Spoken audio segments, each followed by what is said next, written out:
Hello friends, welcome to channel guys. So before starting this video एक छोटा message है, आप लोग को सुन सकते हैं या आपने वीडियो पहले देख रखा है तो आप स्किप कर सकते हैं। और सबसे पहले आप टेलीग्राम चैनल को ज्वाइन कर लीजिए। यहाँ पर आपको बार कोड दिख रहा होगा या फिर आप डिस्क्रिप्शन बॉक्स में जाएंगे वीडियो के तो वहाँ पर आपको लिंक मिल जाएगा। तो जो वीडियो रहते हैं पेपर 1 या पेपर 2 के मैं शेयर करता हूँ या PDF नोट्स हैं या कोई भी नोटिफिकेशन आपको लगातार मिलता रहेगा, अपडेट रहेंगे आप। तो इस टेलीग्राम चैनल को ज्वाइन कर लीजिए।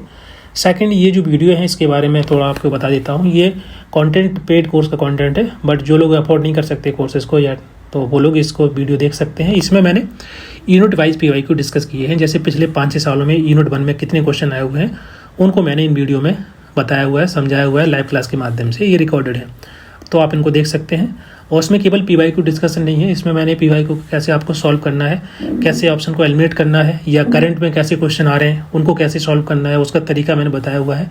लेंदी जो क्वेश्चन होते हैं उसको आपको कैसे समझना है सो दैट कि आप जल्दी कम समय में जल्दी आंसर दे पाएँ, क्योंकि एग्जाम में आपका टाइम लिमिटेड होता है। तो आपको वो सभी तरीके आने चाहिए सो दैट कि आपके क्वेश्चन ज़्यादा से ज़्यादा करेक्ट हों कम समय में। तो वो सब चीज़ें मैंने इसमें एक्सप्लेन की है वीडियो में PYQ डिस्कशन के साथ साथ। ओके, तो आप इन सभी को देख सकते हैं। जितना आप प्रैक्टिस करेंगे उतना अच्छा रहेगा एग्जाम के लिए और उतना अच्छा आप स्कोर कर पाएंगे, क्योंकि बहुत सारे स्टूडेंट के 1-2 मार्क्स से रह जाते हैं because of lack of practice. देखिए, पढ़ते सभी हैं, सबके पास नोट्स रहते हैं या बुक्स रहता है, बट प्रैक्टिस सबसे इंपॉर्टेंट है। तो आप जितना PYQ सॉल्व करेंगे उतना अच्छा है, जितना मॉक टेस्ट सॉल्व करेंगे उतना बढ़िया है। सो जो लोग भी अफोर्ड नहीं कर पा रहे हैं वो लोग वीडियो को देख लीजिए। एग्जाम तक मैं आपको डेली वीडियो डालता रहूँगा यूनिट वाइज, और बाकी जो कंटेंट होगा वो भी मैं शेयर करता रहूँगा। और जो लोग अफोर्ड कर सकते हैं कोर्सेज को तो आप टेस्ट सीरीज ज्वाइन कर सकते हैं। उसमें आपको मॉक टेस्ट या फुल लेंथ मॉक टेस्ट मिल जाएंगे, PYQ मॉक टेस्ट मिल जाएंगे, करंट अफेयर भी उसमें इंक्लूड रहेगा। तो आप प्रैक्टिस के लिए भी भाई ये आपका मॉक टेस्ट या टेस्ट सीरीज को ज्वाइन कर सकते हैं, या फिर आप क्रैश कोर्स को ज्वाइन कर सकते हैं, जिसमें आपको इस जो जनवरी में हमारा एग्जाम होगा उसमें जो इंपॉर्टेंट है आपको PDF नोट्स मिल जाएंगे, रिवीजन नोट्स मिल जाएंगे हर एक यूनिट का, और जो टेस्ट सीरीज है वो उसमें साथ में इंक्लूड रहेगी। या करंट से जो भी क्वेश्चन बन सकते हैं उनको भी इंक्लूड किया जाएगा। लाइव क्लासेस भी होती हैं तो उनको भी ज्वाइन कर सकते हैं। सो दैट कि जो लोग भी तैयारी कर रहे हैं, अगर अफोर्ड कर सकते हैं या नहीं कर सकते हैं, उनकी तैयारी सुनिश्चित होनी चाहिए। So these video will be very helpful for all of you. Those who are watching these video they can also prepare properly. And पिछले 5-6 सालों में बहुत सारे बच्चे सिलेक्ट हुए हैं हमारे क्लासेस से। सो आप लोग इस वीडियो को देखिए and I hope you will get the success.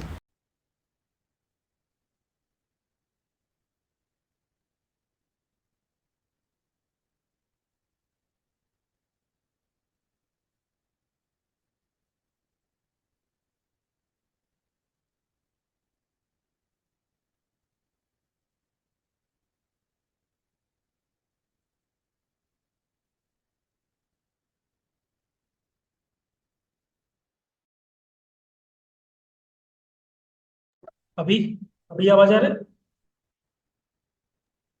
M I audible? Yes sir.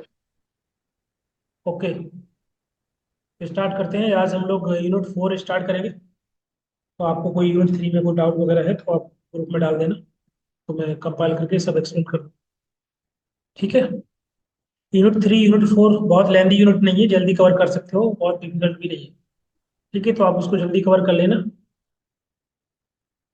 Test series में कुछ पूछा, देखिए जो भी आपको डाउट वगैरह है आप लोग शेयर कर दीजिए, मैं कंपाइल करके एक्सप्लेन कर दूंगा। अभी जितना कवर करना है उतना हम लोग पढ़ लेते हैं।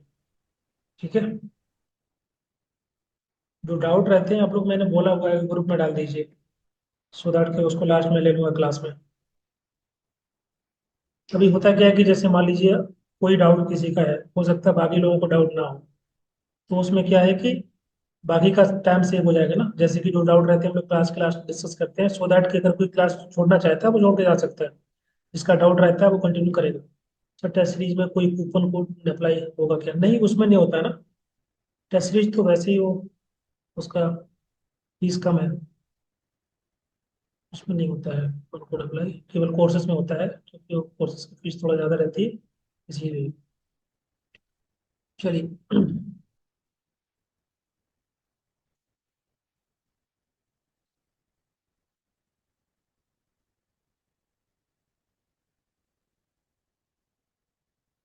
ओके, अगर वॉइस क्लियर ना हो तो बता देना मुझे। आज हम डिस्कस करेंगे यूनिट 4 की PYQ। अभी जो हमारा रिसेंट एग्जाम हुआ था जून 2024 वाला, उसमें जो क्वेश्चन आए हुए हैं उनको पहले कवर करेंगे, देन फर्दर दिसंबर 23 में डिस्कस करेंगे, इसे कंटिन्यू करेंगे। अदिति यादव। क्लियर है। उसमें एक्चुअली कोई कूपन कोड नहीं होता, आपको क्यों चाहिए? आपका तो ऑलरेडी कोर्स में होगा ना test series.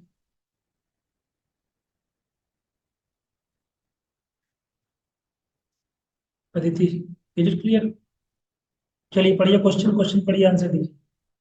Which of community model has a wider scope of coverage?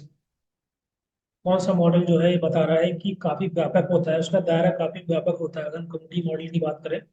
लेकिन लास्ट टाइम जो इसका मैंने आंसर मार्क किया था वो गलत था, अभी उसको मैं करेक्ट कर दूंगा।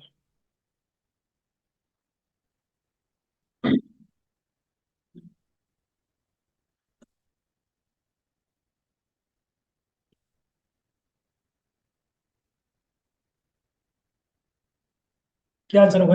Inter community model, neighbourhood model, planning model और participative learning model? What will be the right answer?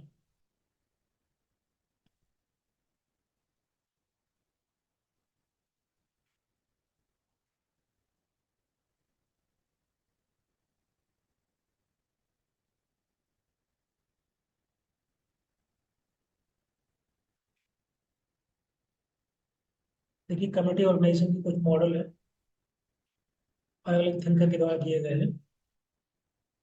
एक तो आपका नेबरहुड डेवलपमेंट मॉडल है, ठीक है। दूसरा है आपका सिस्टम चेंज मॉडल। तीसरा कौन सा है? स्ट्रक्चरल चेंज मॉडल, ठीक है। ये किसके द्वारा दिए गए थे? सिद्दीकी के द्वारा।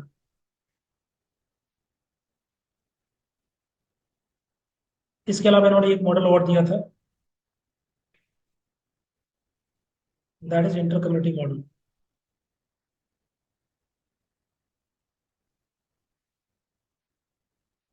ठीक है। और इसका जो राइट आंसर होगा वो यही होगा, क्योंकि जो इंटर कम्युनिटी मॉडल है एक ब्रॉडर पर्सपेक्टिव को डेवलप करता है। मतलब जैसे कि बाकी जो मॉडल है नेबर डेवलपमेंट मॉडल, ये क्या होता है बताइए? इसका फोकस होता है लोकलाइज्ड एस्पेक्ट पर, ठीक है, कम्युनिटी को मोबिलाइज कराना।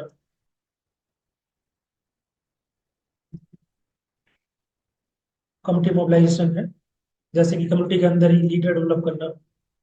ये बेसिकली कम्युनिटी जो वर्क होता है ना, जैसे कम्युनिटी सेंटर बनाना, कम्युनिटी गार्डन बनाना, कम्युनिटी के जो वर्क होते हैं, कभी कभी गवर्नमेंट के ऐसे प्रोग्राम्स होते हैं कि जो कि जिसमें जो कम्युनिटी के लोग हैं वही इनिशिएटिव लेते हैं, उसी का कम्युनिटी से अंदर कोई प्रेसिडेंट बन जाएगा, कोई ट्रेजरर बन जाएगा, और वही पैसा लेकर के अपनी कम्युनिटी के लिए, जैसे इलेक्ट्रिसिटी है, रोड है, वाटर सप्लाई है, ये सभी बनाते हैं। तो वो हमारा कम्युनिटी डेवलपमेंट मॉडल कहलाता है, या उसको बोलते हैं नेबरहुड डेवलपमेंट मॉडल, जहाँ पर फोकस होता है लोकलाइज पर, लोकल पीपल पर। वो खुद अपने लिए एसेट डेवलप करते हैं, क्रिएट करते हैं, खुद के इनिशिएटिव के माध्यम से। गवर्नमेंट वहाँ इंटरवीन करेगा, पैसा देगा, फंड देगा, या कोई एनजीओ के माध्यम से। तो यहाँ पर लोकलाइज पार्टिसिपेशन होता है, ठीक है। लोकल सर लोगों तो का। जैसे हाँ, सर तो जैसे कोई हाउसिंग सोसाइटी के अंदर कोई प्लानिंग कमेटी हो जो ऐसा डिसाइड करती है कि सिक्योरिटी गार्ड्स को क्या देना है, तो वो नेबरहुड डेवलपमेंट मॉडल के अंदर आएगा। हाँ बिल्कुल, वो उसी में आएगा। जहाँ पर कम्युनिटी पार्टिसिपेशन ज़्यादा होता है, जो पार्टिसिपेशन है वो कम्युनिटी के लोगों का ही होता है, उनका खुद का होता है। बाहर से एक, बोल सकते हैं गवर्नमेंट इंटरवीन कर सकती है, या कोई एनजीओ है, या कोई प्राइवेट एजेंसी इंटरवीन कर सकती है इन टर्म्स ऑफ फाइनेंस और in terms of planning support. तो सपोर्ट सिस्टम बाहर से मिल सकता है, लेकिन ओवरऑल जो पार्टिसिपेशन होगा, जो इन्वॉल्वमेंट होगा, वो सभी लोकल लोगों का ही होगा, ठीक है। जैसे कि आपके उड़ीसा में एक स्कीम है, जग मिशन, ठीक है। इसमें क्या होता है कि उनके द्वारा एक एक टीम बनाया गया कि जो स्लम एरिया होता है, स्लम बस्ती के अंदर इन्होंने एक एसडीए मेंबर बनाया, जिसको बोलते हैं स्लम डेवलपर एसोसिएशन। तो ये इनके लोकल लोग होते हैं, जैसे कि मान लीजिए यहाँ पर 100 लोग रहते हैं, तो इसमें से उन्होंने एक को बना दिया प्रेसिडेंट, एक को ट्रेजरर, ओके, एक को सेक्रेटरी। और जो पैसा आएगा वो इनके पास ही आएगा, और ये चुने जाते हैं लोगों के द्वारा ही, आपस में डिसाइड कर लेते हैं कौन बनेगा। तो इसके लिए जग मिशन में जो भी प्रोग्राम होते हैं, जैसे कि इलेक्ट्रिसिटी, वाटर सप्लाई, या रोड बनाना, कोई स्ट्रीट लाइट बनाना, कम्युनिटी गार्डन बनाना, ये सभी चीज़ों के लिए, वो सब, या प्ले ग्राउंड बनाना, ये सब करते हैं यही लोग हैं, पैसा मिलता है गवर्नमेंट से। तो ये क्या है? ये एक ऐसा इनिशिएटिव है जो फोकस करता है कम्युनिटी डेवलपमेंट, नेबरहुड डेवलपमेंट। कि कम्युनिटी के लोग इनिशिएटिव लेंगे, बाहर से सपोर्ट मिलेगा, रिसोर्स मिल जाएंगे, लेकिन लोकल लोग यूज में इन्वॉल्व रहेंगे। That is a neighbourhood development model. Clear? दूसरा है system change model. System change का मतलब क्या होता है कि जहां पर हम सिस्टम को रिफॉर्म करने की बात करें, रिफॉर्म करना, चेंज करना सिस्टम के अंदर, या कोई इंस्टीट्यूशन है उनमें बदलाव करना। ठीक है, जैसे फॉर एग्जाम्पल एजुकेशन है, हेल्थ सेक्टर है, या एम्प्लॉयमेंट को लेकर के, एम्प्लॉयमेंट को लेकर के है। ठीक है, तो वो हमारा कह रहेगा सिस्टम चेंज मॉडल, जहाँ पर हम इंस्टीट्यूशंस में या जो स्ट्रक्चर बना हुआ है, सिस्टम है, उसमें बदलाव करते हैं, चेंज करते हैं, सो दैट कि उनकी फंक्शनिंग बेहतर हो जाए। जैसे कि कहीं पर हेल्थ फैसिलिटी नहीं है तो हेल्थ फैसिलिटी इंश्योर करना, ताकि आप हेल्थ फैसिलिटी इंश्योर हो। इसके अलावा ये काम होता है, जैसे एनजीओ है या बाकी एजेंसी है, वो रिसर्च करती है। ठीक है, स्ट्रैटेजी बनाती है, प्लानिंग करती है, सो दैट कि बदलाव जो हम चाहते हैं, जो रिफॉर्म हम चाहते हैं, वो रिफॉर्म ला पाए। That is called system change model. समझ में आ रहा है? बोलते जाना, एक एक करके समझ लेंगे। नेक्स्ट है इसमें स्ट्रक्चर चेंज मॉडल। स्ट्रक्चर मतलब क्या हो रहा है, बताइए। स्ट्रक्चर चेंज मॉडल जनरली हम यूज करते हैं जहां पर किसी प्रकार की जो है इनइक्वलिटी, या किसी प्रकार से लोग जो है रिसोर्सेज को एक्सेस ना कर पा रहे हो। जैसे मान लीजिए मेजोरिटी कम्युनिटी एक्सेस कर पा रही है, बाकी कुछ लोग हैं, माइनॉरिटी ग्रुप है, जो कि एक्सेस नहीं कर पा रहा है। जो वल्नरेबल सेक्शन है, जो किसी प्रकार से एथनिक माइनॉरिटी है, कोई भी माइनॉरिटी जो है, वो अगर पूर्ण रूप से वो सभी रिसोर्सेज एक्सेस नहीं कर पा रहे, जो कि सभी लोग कर पा रहे हैं, या किसी प्रकार की इनइक्वलिटी है, या किसी प्रकार का और प्रेसिव सिस्टम है, ठीक है, on the basis of socio economic और पॉलिटिकल स्टेटस, उसको बदलना, उसमें चैलेंज करना, उसको एड्रेस करना, तो ये स्ट्रक्चर चेंज मॉडल कहलाता है। तो यहाँ पर सोशल वर्क का एडवोकेसी करते हैं, ठीक है, एक्टिविज्म करना, मास मोबिलाइजेशन कराना, ये रिफॉर्म लाना, रेडिकल रिफॉर्म, सो दैट कि जो सोशियो इकोनॉमिक पॉलिटिकल स्ट्रक्चर बना हुआ है उसमें बदलाव आए, चेंजेस आए, और जो लोग इनइक्वालिटी फेस कर रहे हैं या किसी प्रकार से oppressed है, they can also have the equal access to all the resources of community, including like for example education, health, employment, and all the like resources, वो सभी एक्सेस कर पाए। तो ये कहलाता है स्ट्रक्चर चेंज। स्ट्रक्चर में चेंज करना, सो दैट की जो सोशियो इकोनॉमिक और पॉलिटिकल स्ट्रक्चर है उसमें बदलाव आए, चेंजेस आए, they can also have the equal access to all the resources if they are facing any kind of inequality और ऑप्रेसिव स्ट्रक्चर बना हुआ है, so that they can also have same. Clear? That is called structure change model. तो यहाँ पर हाँ जी बोलिए। सर सिस्टम चेंज और स्ट्रक्चरल चेंज बहुत सिमिलर साउंड कर रहे हैं, उनमें डिफरेंस क्या होगा? देखिए सिस्टम, देखिए स्ट्रक्चर बता रहे हैं, थोड़ा सा बता देते हैं आप। देखिए जो आपका स्ट्रक्चर होता है उसका फोकस होता है, जैसे कि सोशियो इकोनॉमिक पॉलिटिकल स्ट्रक्चर की बात कर रहे हैं। ठीक है, जैसे कोई भी कम्युनिटी है अगर किसी सामाजिक रूप से कमजोर है, तो वो आर्थिक रूप से भी कमजोर होती है, और उसका पॉलिटिकल, बोल सकते हैं बैकग्राउंड, पॉलिटिकल स्टेटस उतना अच्छा नहीं होता है, because of they are not able to access all the resources as the other community having. ठीक है, तो उसमें बदलाव करना मतलब लार्ज स्केल चेंजेस लाना, सोसाइटल चेंज लाना, that is called structural change. ठीक है, जिसमें मास पार्टिसिपेशन होगा, बहुत ज्यादा ग्रास रूट मूवमेंट स्टार्ट होते हैं। ठीक है, तो जैसे कि किसी सर प्रकार तो की अगर बोलिए। सर अगर ऑप्शंस में इंटर कम्युनिटी मॉडल और स्ट्रक्चरल चेंज मॉडल और सिस्टम चेंज मॉडल हो, तो उसमें सबसे वाइडेस्ट स्कोप स्ट्रक्चरल चेंज का होगा फिर? नहीं नहीं, वो बता रहे हैं, तो वो आपका इंटर कम्युनिटी होगा, क्योंकि यहाँ पर मल्टीपल दो कम्युनिटी के बीच, जैसे यहाँ पर दो कम्युनिटी साथ में आती है, तो इसका स्कोप वाइडर होता है। ठीक है, जो स्कोप आपका स्ट्रक्चर चेंज मॉडल है और जो सिस्टम चेंज मॉडल है, उसमें आप थोड़ा कंपेयर कर पाएंगे, लेकिन ये काफी डिफरेंट है। इसको मैं अभी बताऊंगा तो समझ में आ जाएगा। तो जो स्ट्रक्चर चेंज मॉडल है वो फोकस करता है कि सोशियो इकोनॉमिक पॉलिटिकल स्ट्रक्चर में चेंज लाना, बदलाव करना बड़े स्केल पर। ठीक है, और ये जो आपका सिस्टम चेंज मॉडल होता है वो मतलब होता है कि हम किसी सिस्टम में, जैसे कि एजुकेशन एक सिस्टम है, एक हेल्थ केयर सिस्टम है, ठीक है, तो ये वेलफेयर रिफॉर्म्स लाना, सोसाइटी के अंदर चेंज लाना, वो आपके शॉर्ट टर्म होते हैं, या एक फोकस होता है पर्टिकुलर एस्पेक्ट रिफॉर्म करना, चेंजेस लाना विद इन द एग्जिस्टिंग, मतलब जो बना हुआ स्ट्रक्चर है उसी में चेंजेस कर रहे हैं, उसको इंप्रूव कर रहे हैं। समझ में आ रहा है? नैरोवर है जो सिस्टम है, थोड़ा सा नैरोवर है, स्पेसिफिक इंप्रूवमेंट ला रहे हैं किसी एक चीज को लेकर के, मतलब जो एग्जिस्टिंग सिस्टम उसकी जो फंक्शनिंग है उसको हम ठीक ठीक कर रहे हैं, बेहतर कर रहे हैं, इंप्रूव कर रहे हैं। और जो हमारा स्ट्रक्चर होता है वो ब्रॉडर होता है, मतलब सोशियो पॉलिटिकल सभी डायमेंशंस को हम बदलते हैं, चेंज करते हैं, रेडिकल रिफॉर्म लाने की कोशिश करते हैं। ठीक है, कि बना हुआ स्ट्रक्चर है उसमें कैसे हम संपूर्ण रूप से उसको बदल पाए, चेंज कर पाए। लॉन्ग टर्म टर्म्स उसमें टाइम लगता है। बताइए, ये दोनों क्लियर है पहले? Will example of structure change. and work to making the people policy ना। देखिए वो नर्मदा बचाओ आंदोलन था ना, तो वो आपका एक देखो उसको अब एग्जाम्पल, कभी कभी कोई एग्जाम्पल आप दोनों में कंसिडर कर सकते हैं, किस प्रकार का बदलाव आप उसे देख पा रहे हैं। नर्मदा बचाओ आंदोलन से क्या क्या चेंजेस हुआ है, उसके बेसिस पे हम देखेंगे कि वो कौन सा मॉडल हो। ठीक है, उसमें सोसाइटल चेंज तो नहीं था, उसमें हमारा स्पेसिफिक फोकस था उसी नर्मदा बचाओ आंदोलन को लेकर के। ठीक है, स्पेशली वो पॉलिसी किस पर बेस्ड थी, स्पेशली जो वल्नरेबल सेक्शन है या जो आदिवासी है समुदाय जो भी अफेक्टेड हुए थे वहां से पलायन हुए थे, तो उन पर फोकस था, ना कि पूरी सोसाइटी में पूरे सिस्टम पर। समझ में आ रहा है? हाँ सर, समझ आ गया। वो जो रिफॉर्म आ रहे तो हैं रिफॉर्म किसमें आ रहे हैं, पॉलिसी में, that is related to the like जो डिस्प्लेसमेंट पॉलिसी है, जो जैसे कोई गवर्नमेंट इनिशिएटिव होता है, कहीं पर कोई स्ट्रक्चर बनता है तो वहाँ पर जो लोग हटाए जाते हैं उनको सही से रिहेबिलिटेट करना, that is focus on the particular aspect, not in the overall society. है ना, कहीं पर डैम बनता है, कहीं पर कोई नया प्रोजेक्ट बनता है, तो गवर्नमेंट जो पॉलिसी बहुत सारी जमीन ले लेती है, लोग वो हटा देती है वहां से। तो वो फोकस हमारा एक सिस्टम स्पेसिफिक इम्प्रूवमेंट लाने को लेकर के है। ठीक है, बताइए, क्लियर?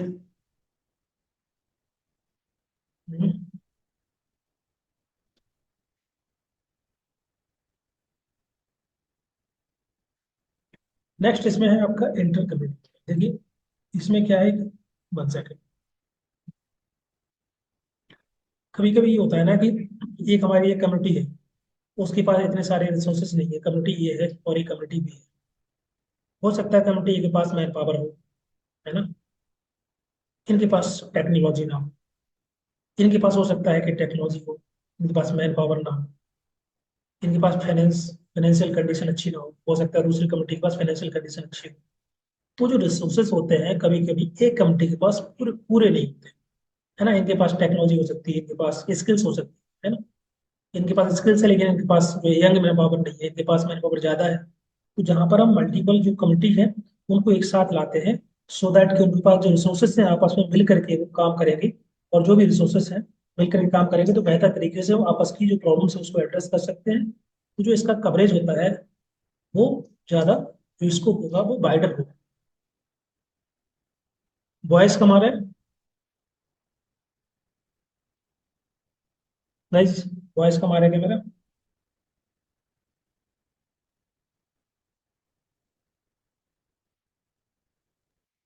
नो सर, ठीक आ सर रहा है। थोड़ा सा डिस्टॉर्शन था सर, अभी बेटर आ रहा है। Okay okay. हाँ हो सकता है, एक्चुअली यहाँ थोड़ा नेटवर्क प्रॉब्लम हो सकता है, मैं अभी गाँव में आ गया हूँ। ओके, मैं कोशिश करता हूँ फिर भी थोड़ा क्लोज बोलने का। तो जब जहाँ पर मल्टीपल, जैसे कि दो, फॉर एग्जांपल आप कहीं इस एरिया में रहते हैं, तो एक एरिया के अंदर मान लीजिए एक गांव है जो कि फ्लड अफेक्टेड है। ठीक है, ये गांव है, इसके पास में दूसरा गांव था वो फ्लड अफेक्टेड नहीं है। तो ये लोग इनको कैसे मदद कर सकते हैं, हेल्प कर सकते हैं, सपोर्ट कर सकते हैं? तो जहाँ पर हम मल्टीपल दो कम्युनिटी को ले लेते हैं तो जो कवरेज है वो बढ़ जाता है, ऑटोमेटिक बोल सकते हैं कि जो कवरेज होता है बढ़ जाता है, जहाँ पर मल्टीपल कम्युनिटी आपस में एंगेज होगी, साथ में कोलेबोरेशन करेंगे, क्योंकि कोलेबोरेशन हमेशा ही, यहाँ पर हमारा रिसोर्स शेयरिंग होगा, रिसोर्स शेयर कर पाएंगे एक दूसरे के साथ, इंटरेक्शन ज्यादा होगा, कम्युनिटी की जो बाउंड्री होगी बढ़ जाएगी, दो कम्युनिटी एक साथ आ गई है। तो इसका जो स्कोप होता है हमेशा ही ज्यादा होता है, क्योंकि बाकी के इंटरवेंशन आपके एक कम्युनिटी स्पेसिफिक हो सकते हैं या बाइडर भी हो सकते हैं, लेकिन क्योंकि यहाँ पर हम बात कर रहे हैं इंटर कम्युनिटी, तो कम्युनिटी यहाँ पर मैंने एक एग्जाम्पल लिया एक विलेज का, एक कम्युनिटी उससे बड़ी भी हो सकती है। तो जब हम दो कम्युनिटी को एक साथ लाएंगे तो ऑटोमेटिक उसका स्कोप, उसका कवरेज बढ़ जाएगा। तो जो इम्पैक्ट होगा ओवरऑल वो काफी अच्छा होगा दोनों कम्युनिटी के ऊपर, है ना। जैसे कि मान लीजिए 10 लोग यहाँ पर काम कर रहे हैं, वहां पर 20 लोग काम करेंगे, तो ऑटोमेटिक उसका इम्पैक्ट ज्यादा दिखेगा। समझ में आ रहा है? बोलिए।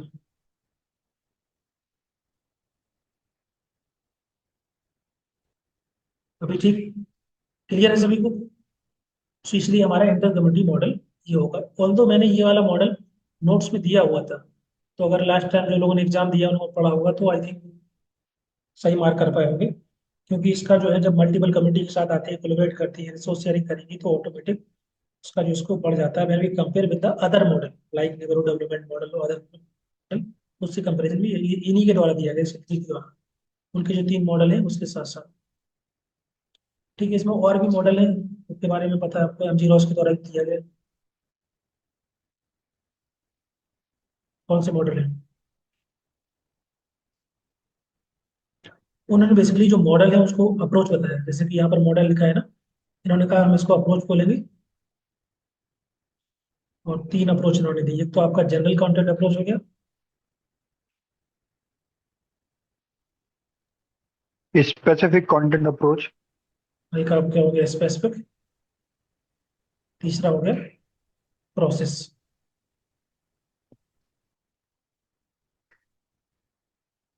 ठीक है, तो जो पहला है जो आपका जनरल कंटेंट, जैसे कि इसमें लिखा है नाम से जनरल मतलब in overall, in broader community की जो भी वाइडर वेलफेयर बोल सकते हैं, जो डेवलपमेंट पे फोकस करता है, कि एक ओवरऑल कम्युनिटी को इम्प्रूव करना, ओवरऑल कंडीशन को इम्प्रूव करना, जैसे कि मान लीजिए हेल्थ है, एजुकेशन है, एम्प्लॉयमेंट है, ठीक है, ये सभी चीज। तो जब हम फोकस करते हैं पूरी कम्युनिटी पर, एक होलिस्टिक प्लानिंग करना, एक होलिस्टिक डेवलपमेंट करना, इंप्रूवमेंट लाना पूरी पूरी कम्युनिटी का, वो हमारा कहलाएगा। इसके आप सेंटर फैसिलिटी और ऐड कर सकते हैं, और भी बाकी चीज़ ऐड कर सकते हैं। तो ये हमारा फोकस कहाँ पर हो रहा है? पूरे की पूरी कम्युनिटी पर, जनरल कंटेंट अप्रोच। ठीक है। दूसरा होता है स्पेसिफिक कंटेंट, कि जहाँ पर हम पर्टिकुलर एक सेक्टर में फोकस करते हैं। It could be a health care sector, it could be education facility, could be help shelter, shelter provide कराना, एम्प्लॉयमेंट हो सकता है। तो इनमें से कोई एक तो होगा। हमारा फोकस होता है targeted intervention in a particular community और द सोसाइटी। ओके, जैसे कि वाटर फैसिलिटी है तो वाटर प्रोवाइड करना, कहीं पर इलेक्ट्रिसिटी नहीं है तो वहाँ पर इलेक्ट्रिसिटी प्रोवाइड कराना, तो कहलाएगा हमारा स्पेसिफिक कंटेंट अप्रोच। ये जो हमारा अप्रोच है that is very specific, that is very targeted in a particular community with a specific intervention like health care facility, education and other. Third number है process approach. तो process जैसे कि neighbourhood development होता है, community development, उसी प्रकार का process approach होता है, जिसका फोकस होता है यहाँ पर सोशल वर्कर या कोई भी एजेंसी कॉपरेशन प्रोवाइड करती है। ओके, उनकी कैपेसिटी बिल्डिंग करना, उनको एम्पावर करना, जहाँ पर कम्युनिटी पार्टिसिपेशन पे ज़्यादा फोकस होता है। More focus on the community participation, लोग खुद उसमें आते हैं, इन्वॉल्व होते हैं, साथ में ऑर्गेनाइज होते हैं। ओके, जो भी इनके इशू हैं, जो भी प्रॉब्लम्स हैं, जो भी चैलेंजेस फेस कर रहे हैं, वो खुद एड्रेस करते हैं with the help of social worker. So उनको ट्रेनिंग देना या बाकी की रिसोर्सेज प्रोवाइड कराना, so that they can handle their problems. Okay, ये तीन अप्रोच एमजी रॉस के द्वारा किए गए: general content, specific content and process content. Is it clear?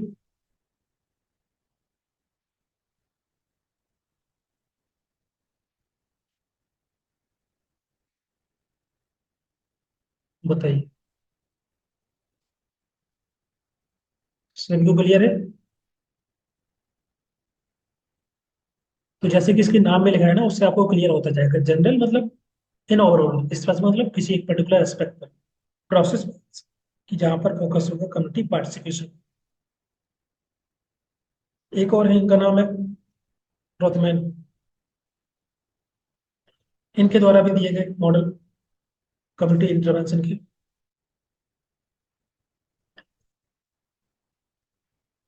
कौन कौन से मॉडल है? इन्होंने बेसिकली मॉडल को बोला मोड। मोड कौन, तीन मोड बताए।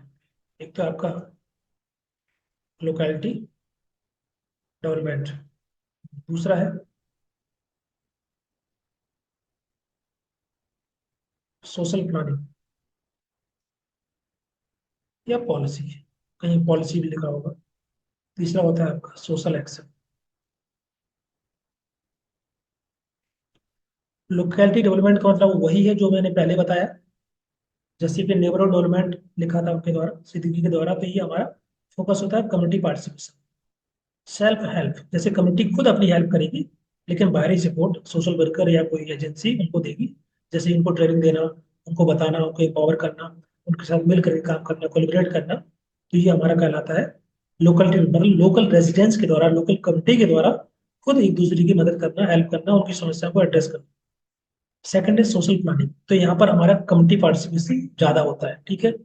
दूसरा होता है सोशल प्लानिंग, यहाँ पर कम्युनिटी पार्टिसिपेशन बहुत ज्यादा नहीं होगा, लेकिन जो एक्सपर्ट होंगे, जो प्लानर होंगे, जो रिसर्चर होंगे, या जो कोई एजेंसी, उनके जो भी एक्सपर्ट्स होंगे, वो यहाँ पर फोकस करते हैं, उस कम्युनिटी में जाएंगे, उनकी प्रॉब्लम को समझेंगे, क्या क्या प्रॉब्लम है, कैसे हम रिजॉल्व कर सकते हैं, क्या प्रॉब्लम है उसके रिगार्डिंग पॉलिसी बनाना, उनके रिगार्डिंग रिकमेंडेशन देना।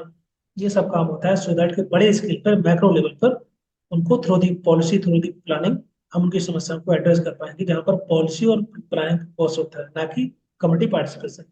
ऑल्दो कमिटी के कुछ लोग पार्टिसिपेट करेंगे जो थोड़े एक्सपर्ट हैं, जो पढ़े लिखे हैं, या बेहतर तरीके से गाइड कर सकते हैं, बता सकते हैं, एक्सपर्ट्स हेल्प कर सकते हैं उनके साथ मिल करके, है ना। तो वो हमारा कहलाता है सोशल पॉलिसी या सोशल प्लानिंग। ये हमारा पहला मोड है, मोड ए जैसे बोल सकते हैं इसको। ये हमारा मोड बी हो गया। ये हमारा मोड सी है। कौन सा है तीसरा? Social action. सोशल एक्शन मतलब क्या होता है बताइए? मतलब जैसे कि एक्टिविज्म करना, एक्टिविज्म हो गया, एडवोकेसी करना, प्रोटेस्ट करना, ये सभी आपका कॉन्फ्रंटेशन करना किसके सामने? गवर्नमेंट के सामने, जो अथॉरिटी है। ओके, प्रोटेस्ट वगैरह करना, कैंपेन करना, आंदोलन करना, वो हमारा सोशल एक्शन में आएगा। ठीक है, कि जो भी सोशल इंजस्टिस है उसके अगेंस्ट में हम अपने अधिकारों के लिए, स्पेशली जो वल्नरेबल सेक्शन है, जो मार्जिनलाइज सेक्शन है, उनके लिए लड़ते हैं। तो सोशल वर्कर या बाकी एजेंसी उनको हेल्प करती है, एडवोकेसी करती है, उनकी बेhalf में एक्टिविज्म करते हैं, प्रोटेस्ट करना, उसमें मदद करना, ये हमारा सोशल एक्शन में आएगा। क्लियर?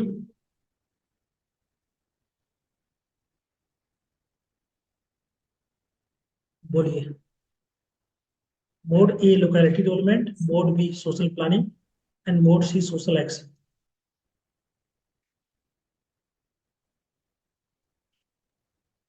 सर इन सब की रिकॉर्डिंग्स कहाँ पर मिलेंगी? हाँ, इसकी रिकॉर्डिंग आपको जब आप कोर्स ओपन करेंगे तो वहाँ एक फोल्डर होगा, दूसरा या तीसरा, जहाँ पे लिखा होगा लाइव क्लास दिसंबर सर 2020। उसमें दो फोल्डर्स है, एक जून की लाइव क्लास, एक दिसंबर की लाइव क्लास। तो जून वाला मतलब जो लास्ट बैच हुआ था, उसको मैंने ऐड कर दिया। जैसे मान लो किसी को देखना है पूरा रिकॉर्डिंग अभी, तो मैंने ऐड कर दिया था कि जिनको अगर पूरा पढ़ना है, जिनके पास टाइम ज़्यादा है, तो वो पुरानी देख सकते हैं। और जो दिसंबर वाला बैच है, मतलब अभी जो चल रहा है, अभी जो क्लासेस हो रही है पिछली यूनिट 1 सेकंड 3 की, वो आपको दिसंबर वाले में मिल जाएगी। और जो जून वाला होगा उसमें यूनिट 1 से लेकर यूनिट 10 तक की पहले से रिकॉर्डिंग्स अवेलेबल है। सो दैट कि आप ज़्यादा अगर पढ़ना है, आगे यूनिट पढ़ना है आपको, पहले से यूनिट 10 9 पढ़ना है, तो वहाँ से आप देख सकते हो recording। ठीक है। Okay sir, thank you. तो उसमें आपको एक फोल्डर मिल जाएगा। ये क्वेश्चन, ये आपके तीनों क्लियर हैं? रेतुमैन के द्वारा, सिद्धि के द्वारा दिए गए, एमजी रॉस के द्वारा डिफरेंट अप्रोच दी गई है कमिटी ऑफ नेशन की, कमिटी इंटरवेंशन की। मेरी वॉइस एक वो तो नहीं हो रही? नो सर, क्लियर है। अच्छा ठीक है। हाँ, बस क्लियर है सर। ठीक है। एक्चुअली क्या है कि यहाँ पे ना वो छोटे छोटे कीड़े आते हैं, तो गेट बंद कर दिया हूँ, तो वहाँ डिले भी हो सकता है, थोड़ा इशू करेगा। बट ठीक है, ये तीनों क्लियर है सभी। तो हमारा अभी आंसर हो जाएगा ऑप्शन नंबर पहला, इंटर कम्युनिटी मॉडल। तो कम्युनिटी ऑर्गेनाइजेशन को लेकर के या इंटरवेंशन को लेकर के जितने भी मॉडल हैं, इनको हम अप्रोच बोल रहे हैं या फिर मोड बोल रहे हैं, तीनों के द्वारा, सिद्दीकी के द्वारा, एमजी रॉस के द्वारा दिया गया है, रोथमैन के द्वारा दिए गए हैं। इनमें अगर एग्जाम में क्वेश्चन आएगा तो आप लोग प्लीज गलती मत करना, और कोई भी डाउट है दोबारा हम एक्सप्लेन कर सकते हैं।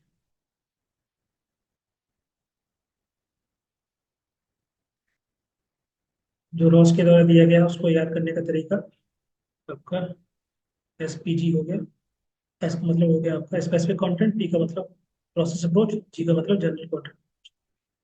ठीक है। और जो रोथमैन के द्वारा दिए गए हैं,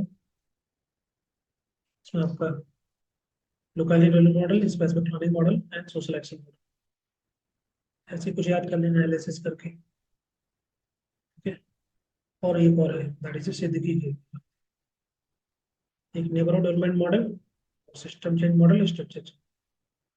ऐसे कुछ करके आप याद कर लेना, कुछ ना कुछ नंबर बनाना पड़ेगा, क्योंकि वहाँ एग्जाम में होता क्या है कि अभी पढ़ के जाएंगे सब कुछ याद रहेगा, वहाँ पर फिर पता चलेगा कि आप रॉस की जगह कहीं सिद्दीकी की लिख दी है, कहीं सिद्दीकी की जगह रॉस का कर दिया।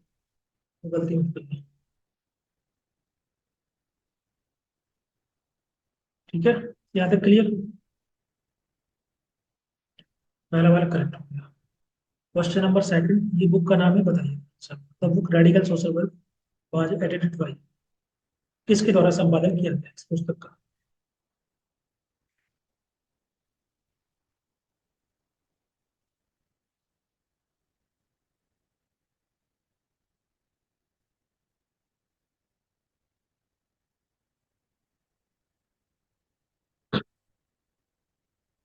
यूनिट 3 और 4 से बहुत डिफिकल्ट क्वेश्चन आते नहीं है, तो जो क्वेश्चन बन सकते हैं उनको मैं इस क्लास में बता दूंगा आपको।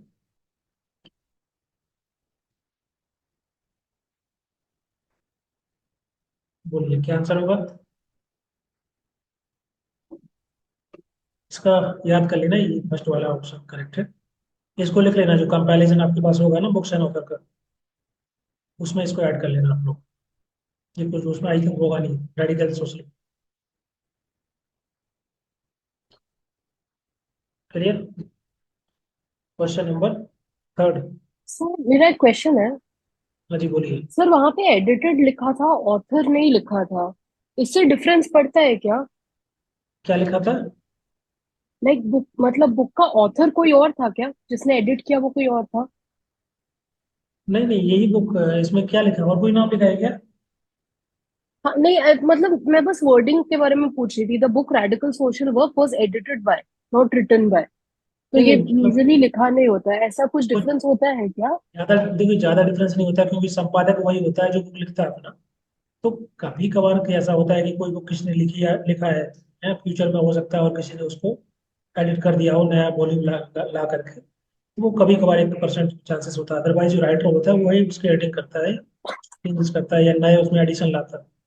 वो जनरली उसी का नाम ओके रहेगा, सर। तो एडिट वही रहेगा जनरली। ठीक है, तो आपको पहले वाला ब्लैक करना।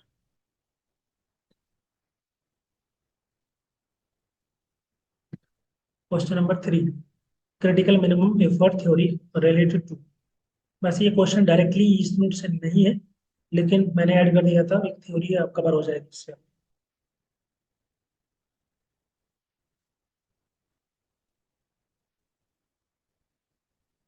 बेसिकली ये एक आपका इकोनॉमिक डेवलपमेंट थ्योरी है।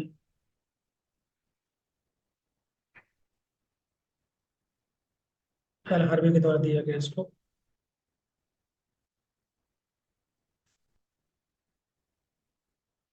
ये थ्योरी इनके द्वारा बनाया गया था कि जो भी अंडर डेवलप्ड कंट्री है,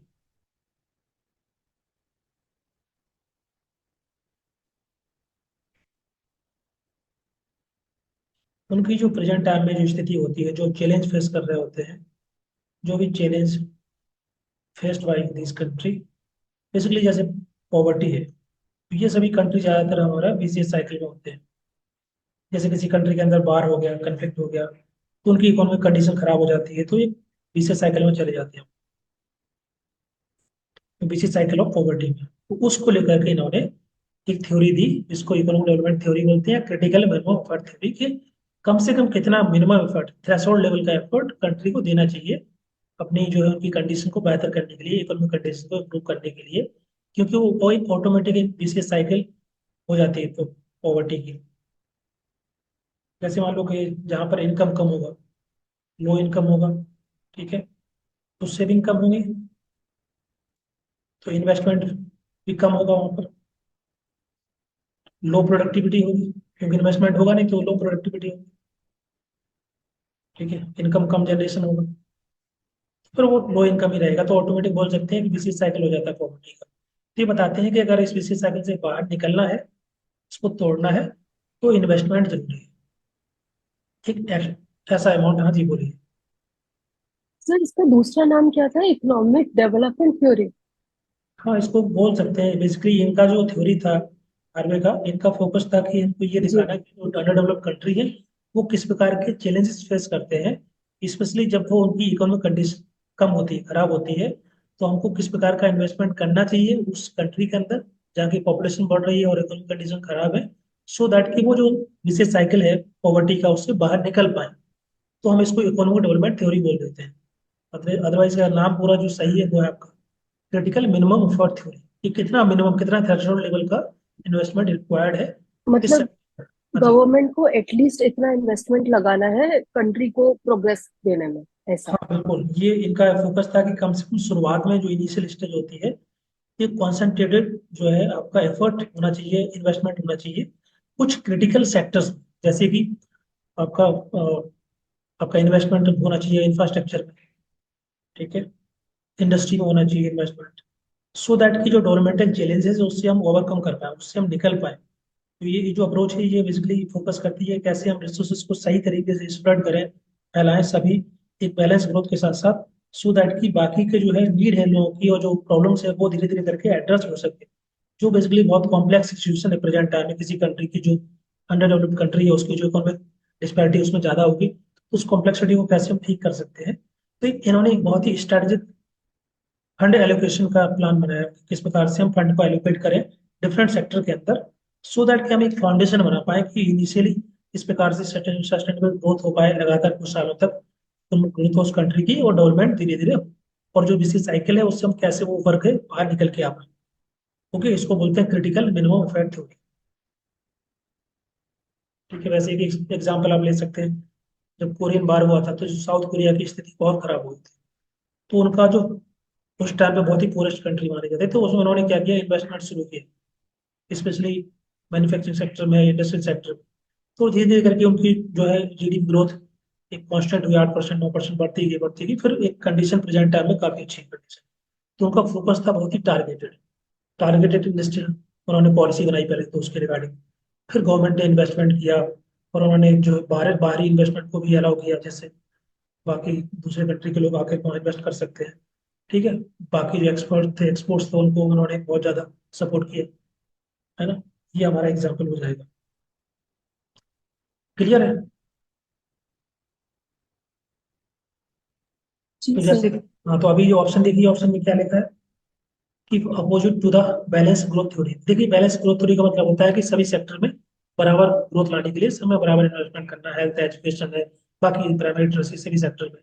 तो ये तो उसका बोल सकते हैं कि अपोजिट क्या है, अपोजिट तो नहीं है, क्योंकि बैलेंस तो करना है लेकिन पूर्ण रूप से नहीं है अपोजिट। ठीक है, तो ये आपका गलत हो जाएगा। The large amount of investment on the industrial sector, तो ये ऑलरेडी बताया हुआ है कि हमारा कॉन्सेंट्रेटेड इन्वेस्टमेंट होगा एक पर्टिकुलर सेक्टर में जहां पर रिक्वायर्ड है। ठीक है, तो ये आपका ये भी नहीं होगा। Improving themselves through their one effort, देखिए खुद के एफर्ट से तो नहीं होगा, बाहरी जो इन्होंने बोला है इन्वेस्टमेंट जरूरत है क्रिटिकल अमाउंट, सो दैट कि हम उस विशेष साइकिल से बाहर निकल के आए। तो खुद के एफर्ट से नहीं होगा, बाहरी इन्वेस्टमेंट जरूरी है, अदरवाइज तो वो सेविंग इन्वेस्टमेंट का चक्कर है, वो इसी में फंस जाएंगे। ओके, तो ये भी नहीं होगा, उसके लिए एफडीआई चाहिए, बाहर से इन्वेस्टमेंट चाहिए। तो बाहरी इन्वेस्टमेंट हुआ तो आप खुद के एफर्ट से नहीं होगा, आपको कुछ एक्स्ट्रा भी चाहिए। यहाँ पर है face of the rapidly rising population का एक कंसेप्ट और भी था कि जहाँ पर पॉपुलेशन बढ़ रही है उसके लिए इन्होंने कंसेप्ट बनाया था पूरा, ये क्रिटिकल मिनिमम एफर्ट थ्योरी की। बेसिकली जो अंडर डेवलप्ड कंट्री है वहाँ पॉपुलेशन भी बढ़ती जा रही है, और ये इकोनॉमिक जो पीछे साइकिल है पॉवर्टी की वो भी है, तो उससे इंप्रूवमेंट, उसको उससे बाहर निकलने के लिए मिनिमम क्रिटिकल एफर्ट देना जरूरी है। ठीक है, तो पहला वाला इसका राइट आंसर होगा। क्लियर। देखिए, अपोजिट नहीं है। बैलेंस ग्रोथ स्ट्रेटेजी का मतलब होता है कि हम कुछ सेक्टर में, जैसे मान लीजिए 3 सेक्टर है, 4 सेक्टर है, उन पे हमारा ज्यादा फोकस होगा, तो पार्शली ये ठीक है, लेकिन अगर हम दो ऑप्शन देखें तो इस पे आपका पहला वाला मार्क कर सकते हैं। पूर्ण रूप से अपोजिट नहीं है। बैलेंस ग्रोथ तो चाहिए लेकिन कुछ सेक्टर में चाहिए, स्पेसिफिक सेक्टर में चाहिए, है ना। केवल एक सेक्टर फोकस नहीं कर सकते, दो तीन तो एटलीस्ट, सो दैट कि वहाँ पर ग्रोथ हो सके। पार्शली अपोजिट पूर्ण रूप से नहीं है, बैलेंस नहीं है, लेकिन हाँ आप ये वाला मार्क कर सकते, बिकॉज ये फोकस करता है कि जो राइजिंग पॉपुलेशन है, रैपिडली राइजिंग पॉपुलेशन, स्पेशली ज्यादातर सी ये आपके अंडर डेवलप्ड कंट्री है, डेवलपिंग कंट्री वहाँ पर ज्यादा है, तो उनकी जो प्रॉब्लम्स है उसको हम कैसे निकाल सकते हैं। क्लियर।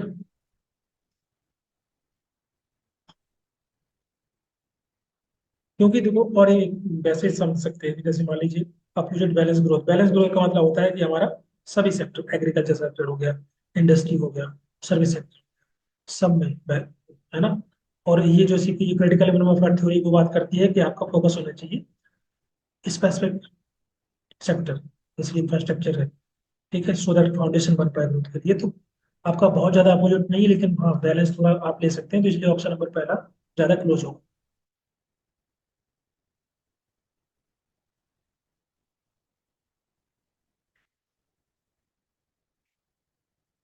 थोड़ा सा प्योरिटाइज हम ज्यादा करते हैं specific sector,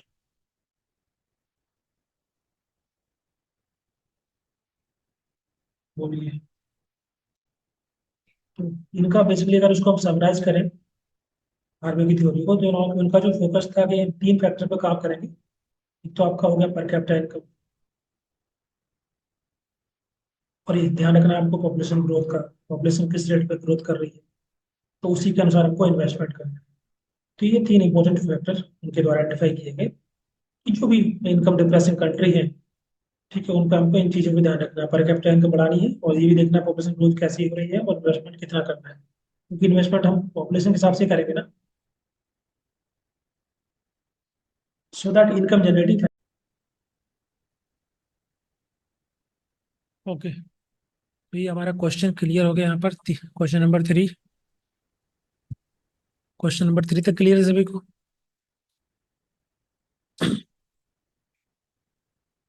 clear to all?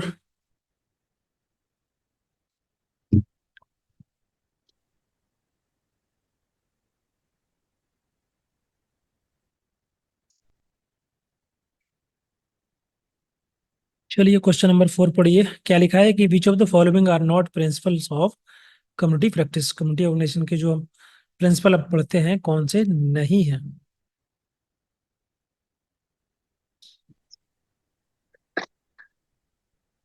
Please mute कर लीजिए।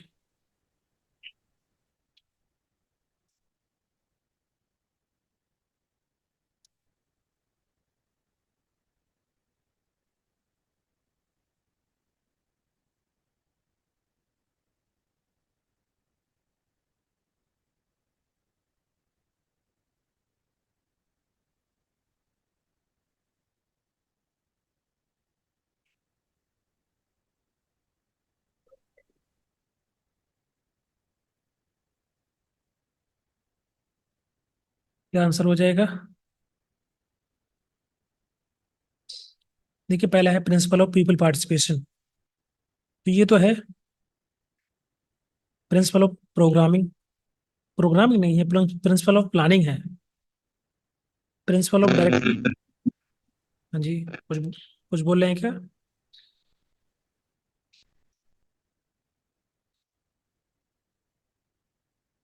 अगर आप कुछ कुछ पूछ रहे हैं प्लीज म्यूट कर लीजिए।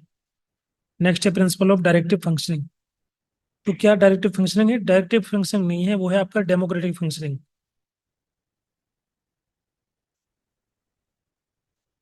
तो ये भी नहीं होगा। तो principle of optimum utilisation of indigenous resources बिल्कुल सही है।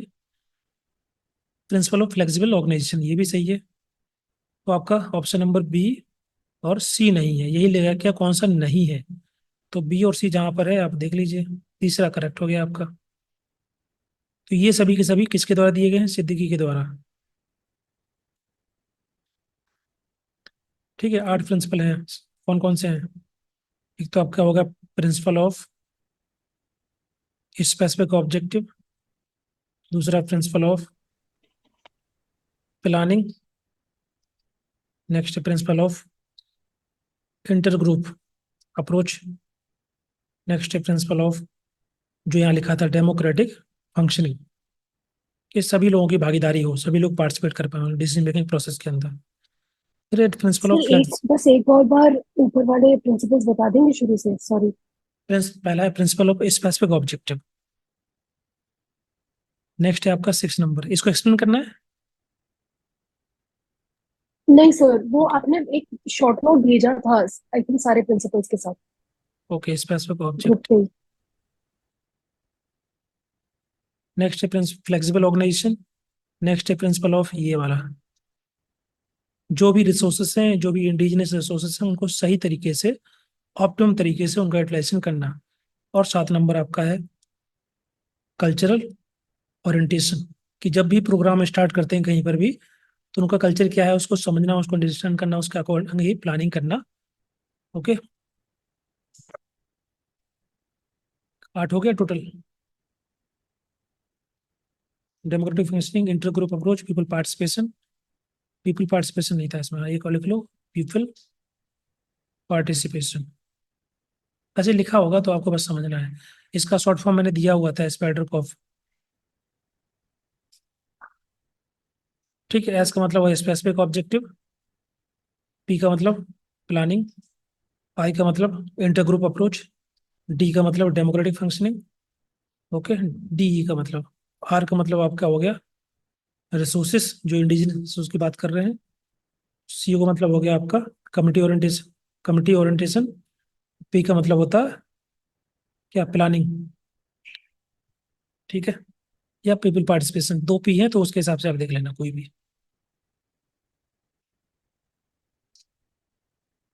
ठीक है, बोलिए। अब इसमें किसी 8 प्रिंसिपल में किसी में अगर डाउट है तो आई विल एक्सप्लेन, अदरवाइज हम लोग आगे बढ़ेंगे। ये शॉर्ट में याद करना आपको। ऑप्शन नंबर तीसरा करेक्ट हो जाएगा। क्लियर है सभी को?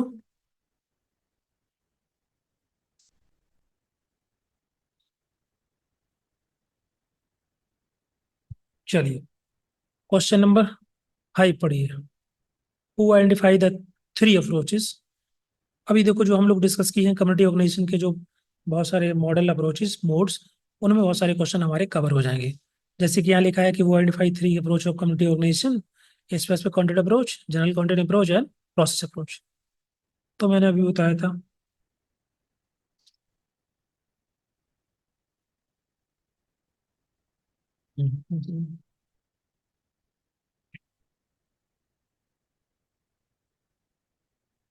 पहला वाला करेक्ट हो जाएगा। एम जी रॉस मैंने बताया था। तीनों कंटेंट याद करने का तरीका: S S P G, S specific, P but process, G का मतलब general content approach. S P G से याद रहेगा कि जो रॉस है वो एस पी जी अप्रोच उन्होंने दिया है।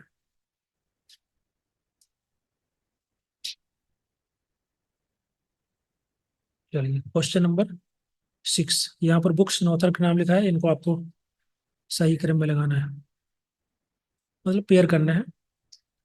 ये इनमें से देखो, कुछ मैंने उसमें कंपैरिजन में डाला होगा, अगर कुछ उसमें नहीं होगा तो आप ऐड कर लेना।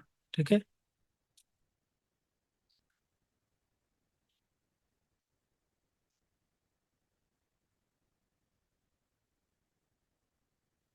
कंपाइलेशन पीडीएफ में इसको ऐड कर लेना, अगर कुछ नहीं होगा वैसे।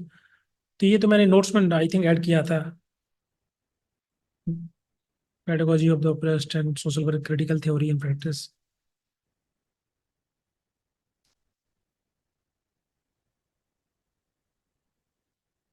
क्या आंसर हो जाएगा क्वेश्चन नंबर 6 का?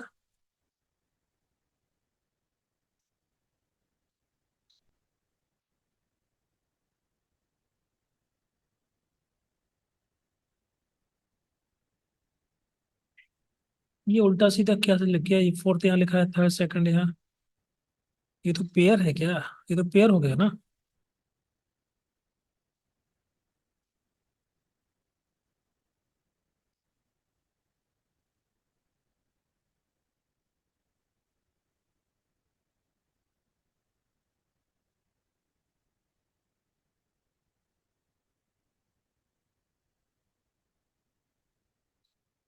देखिए, रूट फॉर रेडिकल्स तो ये आपका सही पेयर है।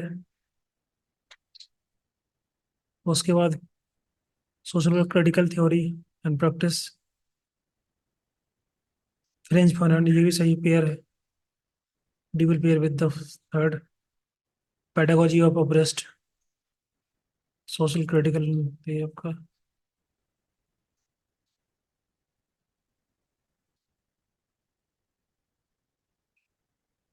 ये तो कोई पेयर ही नहीं हो रहा है इसमें। एक्चुअली आई थिंक मुझसे कुछ मिस्टेक हो गया है, वो मैंने आगे पीछे करके लिख दिया है।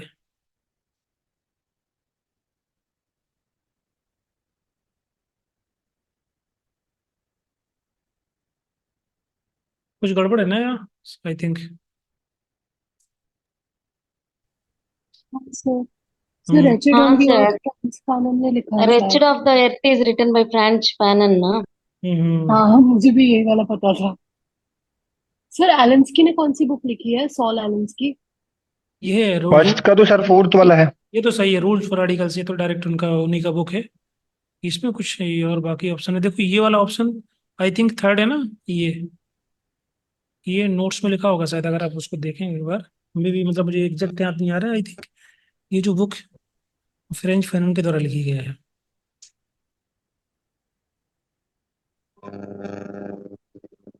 लेकिन मैंने ये आई थिंक आगे पीछे करके, हाँ सर, फ्रांस फानन ने ही लिखा था, ये नोट्स में बुक मेंशन्ड है। नोट्स में लिखा है। उनकी और भी बुक थी, उनका नाम हाँ, भी लिखा था मैंने। Black skin black white mask. Black and white mask, वो वाला भी लिखा था। उनका लिस्ट था। हाँ अभी जी। दो में कुछ आपका पेडागोजी ऑफ ऑप्रेस्ड, अगर आप लोग हाँ, देखेंगे। एलियनेशन एंड फ्रीडम, हम्म वो सब फ्रांस फानन के ही थे। एक मिनट रुकिए, लाइन पे रहिए, मैं इसको देख लेता हूँ। पेडागोजी।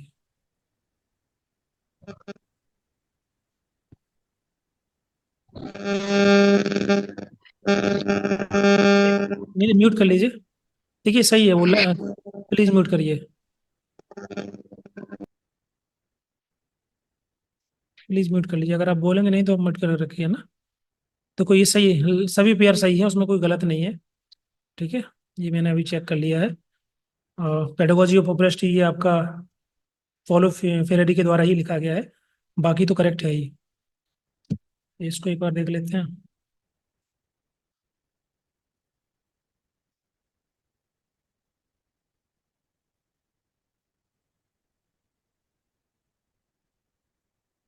हाँ ठीक है। ये जो यहाँ पर मैंने मेंशन किया है सभी सीक्वेंस में ऑलरेडी लगे हुए हैं। ऑप्शन आप ठीक करेक्ट करके कोई भी एक लिख लीजिए। A fourth, B second, C first and D third. ठीक है, वो हम का अपडेट कर देंगे नोट्स के अंदर। अभी इसमें थोड़ा सा करेक्ट कर लीजिए। ओके, क्लियर है।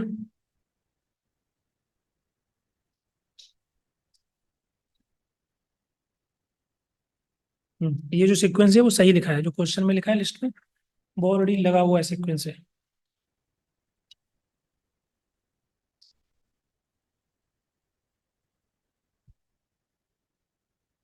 Clear to all. Yes sir. चलिए क्वेश्चन नंबर 7 पढ़िए। यहाँ पर आइडियोलॉजी दी गई है, यहाँ पर की फोकस, उसका फोकस किस पर है वो लिखा है। मुख्य ध्यान केंद्रित कहाँ पर है, विशिष्ट विषय विचारधाराएं, जैसे कि न्यूलिबरलिज्म है, फेमिनिज्म है, पोस्ट मॉडर्निज्म है, मल्टीकल्चरलिज्म है।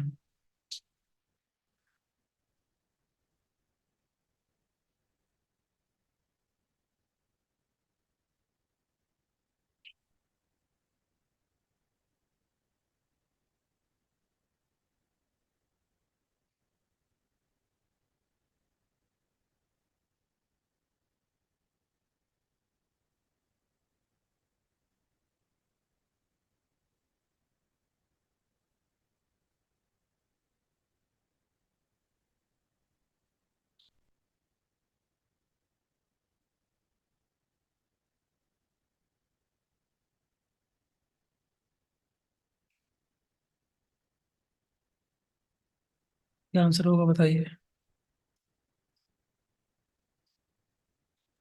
तो फोर्थ है।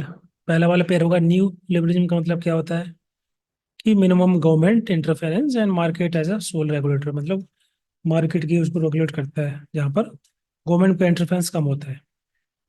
जैसे इंडिया के अंदर जो इकोनॉमिक लिबरलाइजेशन इनिशिएटिव स्टार्ट किया गया था 1991 में, उसके बाद जो भी, मतलब बोल सकते हैं कि जैसे एफडीआई आया उसके बाद और इंकरेजमेंट किया गया एंटरप्रेन्योरशिप को, मार्केट लीड ग्रोथ फोकस किया गया, गवर्नमेंट का इंटरवेंशन कम किया गया। ठीक है, ये सभी चीजें, तो ये हमारा कहलाता है new liberalism. Will pair with the fourth. B है फेमिनिज्म का मतलब क्या होता है कि जहाँ पर इस चीज को रिकॉग्नाइज करते हैं कि मेल डोमिनेंस है सोसाइटी में, मैन डोमिनेटेड सोसाइटी है, and women are the subordinate, that is feminism. इसको रोकने के लिए या बोल सकते हैं इसके लिए गवर्नमेंट ने बहुत सारे इनिशिएटिव भी स्टार्ट किए, जैसे कि फॉर एग्जांपल कोई पॉलिसी प्रोग्राम बताइए। बेटी बचाओ बेटी पढ़ाओ इसकी, बेटी बचाओ। जेंडर इनक्वालिटी को एड्रेस करने के लिए, और गर्ल्स एजुकेशन को प्रमोट करना, फीमेल प्रधानमंत्री मातृ Vandana Yojana. Female infanticide combat करना, बिल्कुल वो भी सही। या फिर जो भी फेमिनिस्टिक मूवमेंट चलाए गए, या बोल सकते हैं जो फेमिनिस्ट ग्रुप होते हैं उनके द्वारा भी बहुत सारे मूवमेंट स्टार्ट किए जाते हैं, जैसे काफ़ी फेमस है आपका hashtag me too India movement. ठीक है, so that they talk about the human rights and safety. So इस प्रकार के कुछ इनिशिएटिव होते हैं जिसके माध्यम से हम समझ सकते हैं कि फेमिनिज्म क्या होता है। पोस्ट मॉडर्निज्म का मतलब क्या है।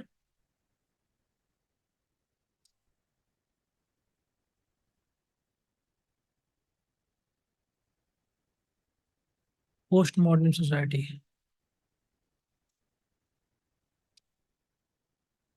ये जो ट्रेडिशनल नैरेटिव था ना सोसाइटी को लेकर के, उसको बदलना।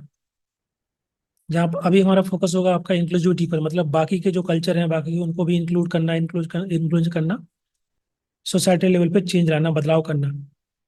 डाइवर्स बैकग्राउंड, डाइवर्स कल्चर है, उनको कोलिब्रेशन करना, डिफरेंट प्रोजेक्ट चलाना इस प्रकार के, जहाँ पर हम हर एक कम्युनिटी की जो यूनिक आइडेंटिटी है उसको प्रोजेक्ट कर पाए, दिखा पाए, उनके अनुभव को, उनके एक्सपीरियंस को, मतलब कल्चर जो है या ट्रेडिशन है उनको कोलिब्रेट करना, उनको साथ में लाना।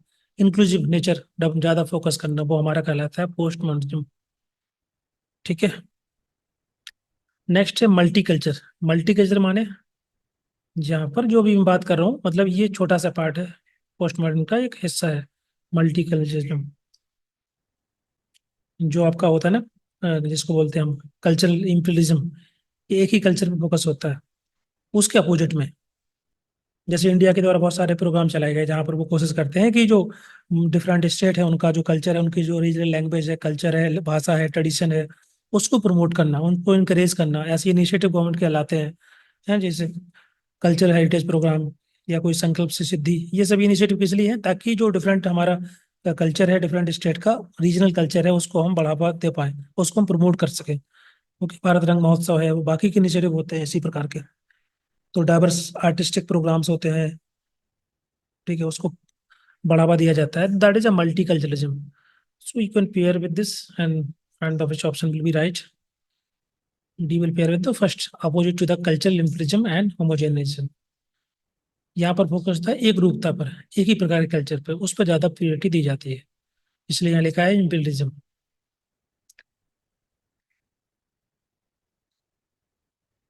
और करेक्ट हो जाएगा। चलिए, समझ में आ गया।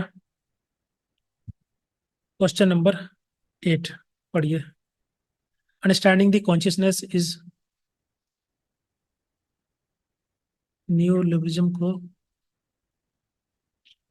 लिबरल वेलफेयर, लेजिम, लेजिम मतलब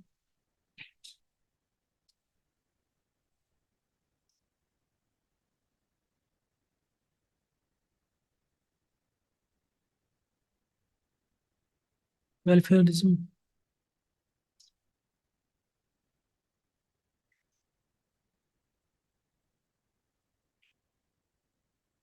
मिनिमम पार्टिसिपेशन ऑफ गवर्नमेंट, हाँ बिल्कुल, वो तो वही है। इसका मतलब होता है कि जहां पर गवर्नमेंट का इंटरवेंशन कम से कम होगा। ठीक है, जैसे रिटेल सेक्टर है, कम्युनिकेशन से टेली कम्युनिकेशन सेक्टर है, या बाकी के जैसे कि बाहर से जो एफडीआई आती है ना, उसमें हमारा फोकस होता है कैसे हम मार्केट लीड जो है ग्रोथ फोकस करें, कैसे हम गवर्नमेंट का इंटरवेंशन कम करेंगे।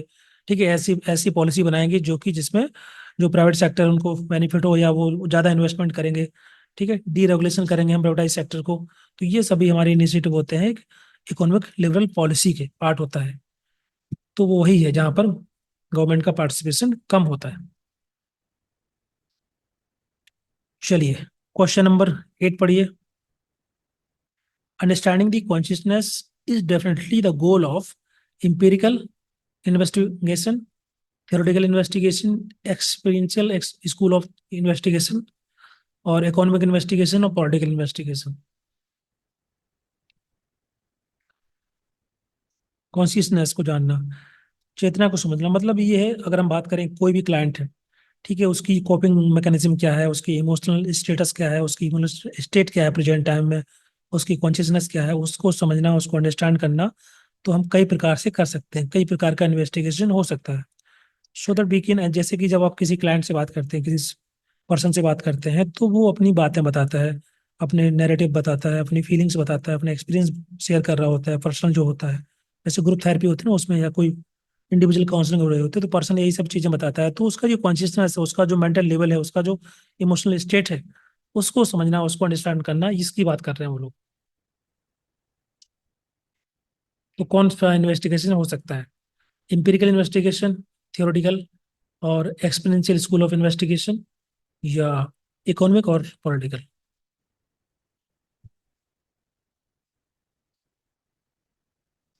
देखो, इंपिरिकल का मतलब होता है कि जहां पर हम डेटा कलेक्ट कर रहे होते हैं या जान रहे होते हैं, समझ रहे होते हैं थ्रू दी ऑब्जर्वेशन।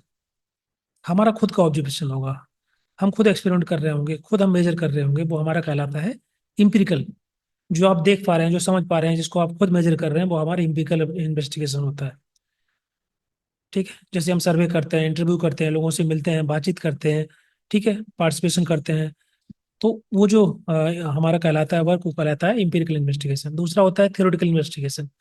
जैसे कि हम लोग थेरेपी यूज करते हैं, बहुत सारी अप्रोचेज यूज करते हैं, बहुत सारी थ्योरी यूज कर रहे होते हैं लोगों के मेंटल स्टेट को समझने के लिए, उनके बिहेवियर को अंडरस्टैंड करने के लिए, है ना। जैसे मैंने अभी 2 यूनिट सेकंड में बताया हुआ था।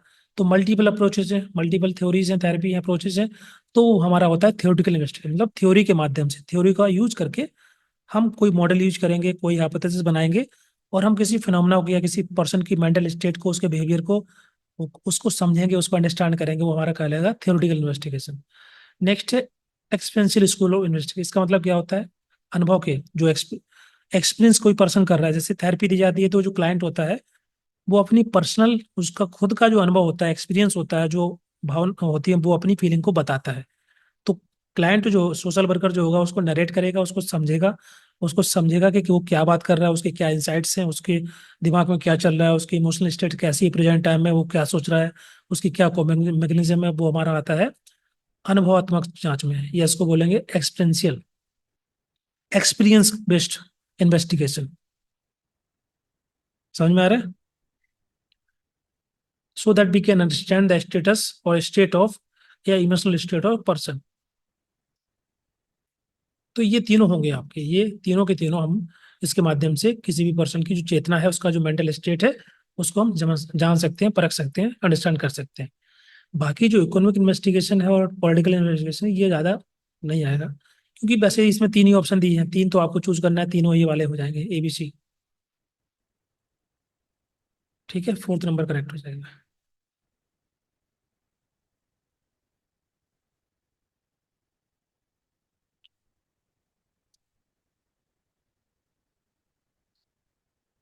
इकोनॉमिक इन्वेस्टिगेशन जनरली हम ये देखते हैं, मतलब कोई अगर कंट्री है, कोई पर्सन है, तो उसकी कोई पॉलिसी है, इकोनॉमिक स्टेबिलिटी है, उसको अंडरस्टैंड करने के लिए हम पढ़ते हैं। पॉलिटिकल इन्वेस्टिगेशन समझना होता है, पॉलिटिकल लेजिस्लेशन है, कोई कानून है, कोई सर्विस है, उसको लेकर के हम अगर स्टडी कर रहे हैं तो वह पॉलिटिकल इन्वेस्टिगेशन होगा। तो यहाँ पर हमको अंडरस्टैंड करना है कॉन्शियसनेस को, लोगों की मेंटल स्टेट को, उनके बिहेवियर को, उनकी कोपिंग मैकेनिज्म को, उनकी स्टेप, उसको जानने के लिए हमारे ये तीनों काम करेंगे। Clear to all? बताइए।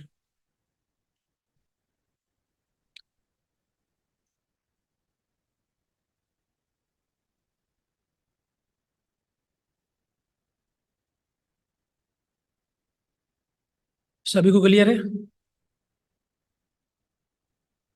चलिए फिर क्वेश्चन नंबर 9 पढ़िए। Arrange the steps of neighbourhood development model from the step 1 to step 5। अभी ये बताइए क्या स्टेप होगा, क्रम में लगाना है आपको।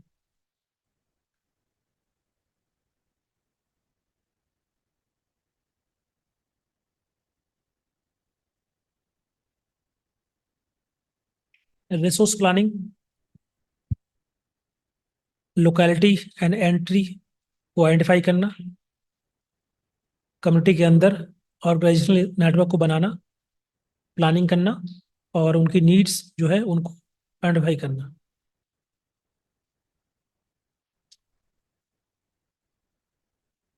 देखो, मैंने इसके रिगार्डिंग मैंने लास्ट बैच में बोला था कि एग्जाम में बहुत सारे क्वेश्चन ऐसे आते हैं जो लोग केवल उसमें सीक्वेंस पूछते हैं, वो कि कोई भी प्रोग्राम जब स्टार्ट होता है तो सबसे पहले क्या करना होता है, उसके बाद क्या करना है, लास्ट तक क्या क्या करना है। तो एक पूरा पूरा का पूरा आपको एक प्रॉपर तरीके से सीक्वेंस बना करके आपको बताना है।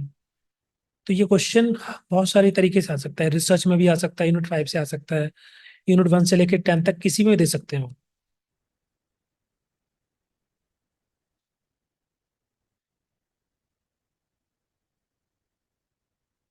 क्या आंसर हो सकता है बताइए।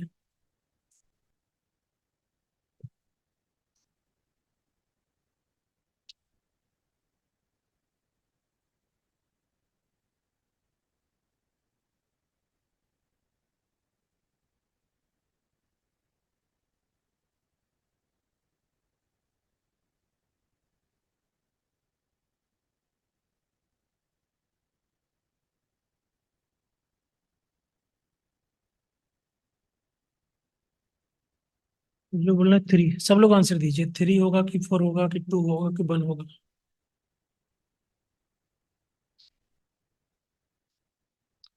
3 अगर होगा इसका मतलब पहले आप ई ले रहे हैं, राइट? ई आएगा या फिर बी आएगा? बी क्यों नहीं आ सकता? बी क्या लिखा है? Identification of the locality and entry, तो क्या ये पहले भी नहीं आ सकता है क्या? देखो ये बात सही है कि सबसे पहले हम डिफरेंट सेक्टर्स की, जो डिफरेंट सेक्शन है उनकी हम नीड्स को जानना चाहते हैं, क्या नीड है ना। जैसे ही अगर हम जाएंगे, पहले हम ये देखें कम्युनिटी की क्या क्या बेसिकली नीड है, क्या जरूरत है उनकी, उसको आइडेंटिफाई करेंगे, उसको असेस करेंगे। लेकिन एंट्री करना, एंड जैसे यहाँ लिखा है कि लोकेलिटी और एंट्री को आइडेंटिफाई करना, अगर आपको लोकेलिटी के बारे में पता ही नहीं तो आप नीड्स किसकी देख रहे हैं बताइए। पहले आपको एक इनिशियल कांटेक्ट बनाना पड़ेगा ना।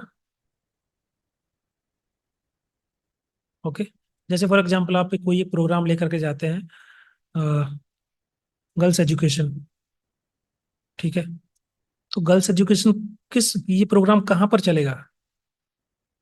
पहले आपको देख लोकेलिटी देखनी पड़ेगी ना, एंट्री लेवल देखना पड़ेगा कि कहाँ पर गर्ल्स एजुकेशन को लोग लोग अवेयर नहीं है, पढ़ाते नहीं, या आपको एक पर्टिकुलर एरिया फोकस करना है, तो पहले आपको entry point locality find out करनी पड़ेगी कि वो एरिया कौन सा है, वो लोकेलिटी कहाँ पर है, जहाँ पर हम कोई डेवलपमेंट प्रोग्राम या पॉलिसी या कुछ भी है उसको हम वहाँ पर स्टार्ट करेंगे। तो एक इनिशिएटिव, एक इनिशियल कॉन्टेक्ट आपको बनाना पड़ेगा। तो वो जो ज्योग्राफिकल एरिया है, सोशल इकोनॉमिक कॉन्टेक्स्ट आपको समझना पड़ेगा वहाँ का, देन आप कोई प्रोग्राम पॉलिसी लेकर के जाएंगे, फिर आप देखेंगे वहाँ नीड क्या है, कि वहाँ की प्रॉब्लम क्या है, उनको कैसे आइडेंटिफाई करना है, that is a different thing. So first of all आपको वो लोकेलिटी, वो एंट्री पॉइंट आपको आइडेंटिफाई करना पड़ेगा। समझ में आ रहा है? बोलिए। तो पहला स्टेप होता है कि हमको वो एरिया, वो लोकेलिटी को अंडरस्टैंड करना, आइडेंटिफाई करना in the context of neighbourhood, जो हम नेबरहुड की बात कर रहे हैं। जैसे कोई कम्युनिटी है, नेबरहुड मतलब कम्युनिटी है ना, तो पहले हम कम्युनिटी को फाइंड आउट करेंगे। क्योंकि जनरली क्वेश्चंस में ये ऑप्शन नहीं रहता है, अभी तक जितने क्वेश्चन आते थे वो डायरेक्टली क्वेश्चन स्टार्ट होते थे इस पॉइंट से, तो हमको आदत है हमेशा हम फोकस करेंगे नीड पर, तो ये पहला ऑप्शन हो जाता है हमारा। लेकिन उन्होंने क्या किया इस बार कि उन्होंने एक पॉइंट और डाल दिया उसके पहले, कि भैया पहले आप बताओ कि आप वहाँ पहुंचे हैं कैसे, तो लोकेलिटी को आइडेंटिफाई करना। ओके, तो क्वेश्चन ऐसा थोड़ा ट्रिकी बना सकते हैं वो लोग, हो सकता है एक स्टेप और डाल दें, तो कोई भरोसा नहीं, क्योंकि ये फिक्स नहीं होते हैं पॉइंट, जो मल्टीपल स्टेप्स फिक्स नहीं है। इसमें आप दो चार पॉइंट और अपनी तरफ से भी ऐड कर सकते हैं, है ना, ये तो स्टेप्स हैं, आप कितना भी बढ़ा सकते हैं। तो पहले आपका बी आएगा, फिर आएगा ई, तो ये वाला करेक्ट हो जाएगा।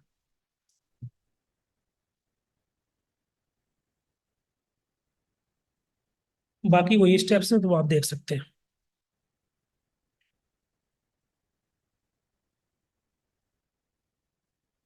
क्लियर?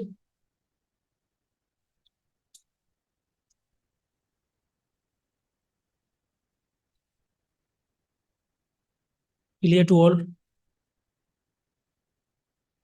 Yes sir. ओके, चलिए। तो ये 9 क्वेश्चन हमारे, ये 2024 जो पेपर हुआ था हमारा, वहां से आए हुए थे। तो आप देख सकते हैं क्वेश्चन किस टाइप से वो लोग दे रहे हैं। थोड़ा सा पैटर्न तो चेंज हुआ है, ये है कि क्वेश्चन एकदम डायरेक्टली सिंपल नहीं आ रहे हैं। ये क्वेश्चन पीवाईक्यू है, लेकिन डायरेक्ट पीवाईक्यू से ऐसा नहीं कि उन्होंने कोई कॉपी पेस्ट कर दिया है। अब उन्होंने ये वाला एक ऐड कर दिया, बाकी की लैंग्वेज थोड़ी चेंज कर दी है ना, थोड़ा सा चेंजेस है। क्वेश्चन पुराना है, लेकिन ये क्वेश्चन थोड़ा सा अलग है। इसमें आपकी खुद की अंडरस्टैंडिंग अच्छी अगर होगी तो आप आंसर दे पाएंगे। इसमें बहुत ज़्यादा कुछ रटने वाला नहीं था कि आपको एक्चुअल डेटा पता हो तो आंसर लगा पाओगे, इसको आपको समझदारी के ऊपर है आपका। ये क्वेश्चन इजी है, ये टर्म तो सबको पता रहती है।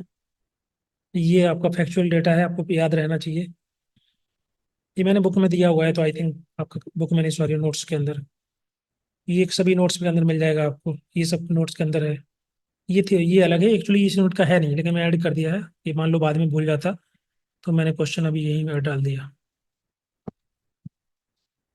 ये क्वेश्चन बुक में नहीं होगा शायद, नोट्स में। ये क्वेश्चन इजी है। तो बाकी मैंने आपको कुछ कंसेप्ट ऑलरेडी बता दिए हैं, मॉडल जो है, जो कि यूनिट 4 से आते हैं, इंपॉर्टेंट है। क्लियर है सभी को यहाँ तक का? Yes sir. ठीक है, चलो आगे देखते हैं हम लोग दिसंबर 2023 क्वेश्चन पेपर के कैसे क्वेश्चन आते हैं। पढ़िए क्या लिखा है।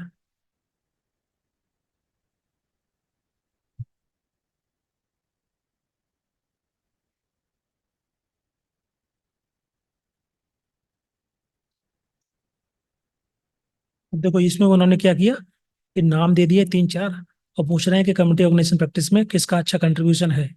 तो अगर आपको नाम पता है जैसे रोथमैन है या सिद्दीकी है या बाकी जो मैंने नाम दिए थे, उनमें से अगर आपको मिल जाएगा तो थोड़ा इजी रहेगा। तो कभी कभी वो नाम पूछ लेते हैं, कभी उनका मॉडल पूछ लेते हैं, कभी मॉडल का फुल फॉर्म पूछ लेते हैं। तो पूरा ओवरऑल आपको कंसेप्ट आना चाहिए। तो ये इनके द्वारा अभी 3 मॉडल दिए गए थे, लोकलिटी डेवलपमेंट, बाकी जैक रोथमैन के द्वारा। ठीक है, सेकंड वाला करेक्ट हो जाएगा। क्लियर है? सेकंड क्वेश्चन पढ़िए क्या लिखा है। ये क्वेश्चन हमारा सोशल वेलफेयर एडमिनिस्ट्रेशन को लेकर के है, कि जो स्ट्रक्चर है वो हिरार्की बेस्ड होता है, उसमें हिरार्की बहुत ज़्यादा होती है। और जो एडमिनिस्ट्रेटिव प्रोसेस के अंदर जो एलिमेंट होते हैं, जैसे कि decision making capacity, power, leadership, ये महत्वपूर्ण होते हैं।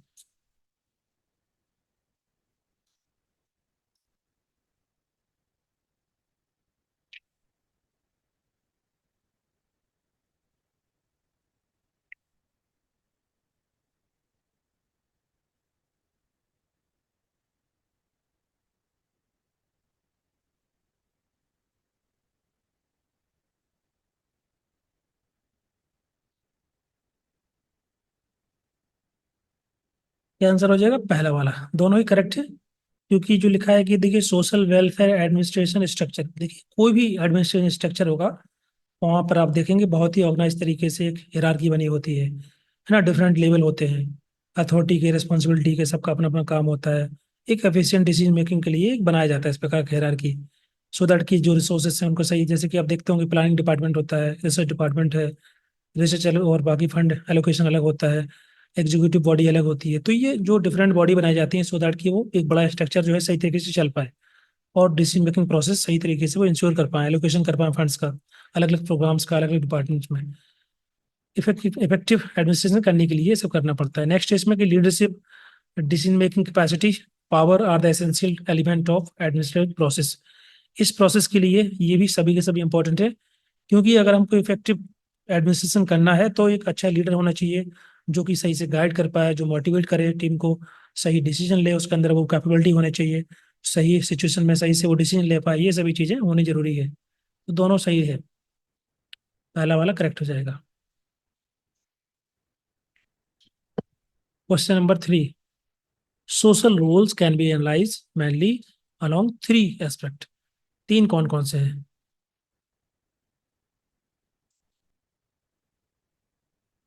सोशल रोल या कोई भी रोल, हम अगर उसको एनालाइज करना है तो 3 ऑप्शन यहाँ पर दिए हैं, 5 इनमें से कौन से 3 हैं जो कि सबसे इंपॉर्टेंट होते हैं?